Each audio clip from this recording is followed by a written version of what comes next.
Now, let's talk about what happens after you trigger the mail. So, once you hit save in Salesforce and the record gets pushed over, the mail piece goes into what we call pending status. That just means it's waiting in the queue to be printed and mailed. Now, here's something important to know: we don't send mail to the printer immediately. Every day we do a batch send at 7:30 p.m. Eastern. That means you've got a window, a little grace period to cancel or make changes. So let's say you trigger a mailing by mistake and think, oh no, I didn't mean to send that. You've got until 8 p.m. Eastern to stop it before it goes to print. You'll also get an email notification around 7:30 p.m. letting you know that a mailing has been queued up. That's your alert, your last chance to say, uh-oh, and reach out to customer support if you want to cancel.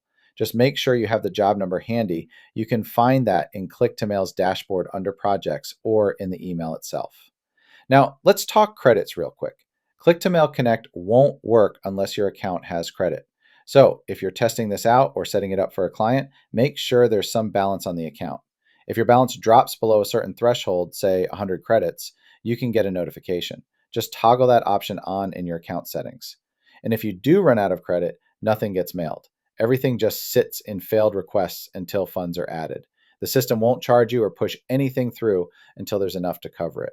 You can top off your balance right inside Click to Mail or through the main website. Either way, once funds are available again, the system will pick back up where it left off. So, just to recap, you've got a daily 7:30 p.m. batch, you've got until 8 p.m. to cancel, and you need credit in your account for anything to go out. Up next, I'll show you how to review invoices, track jobs, and dig into delivery details.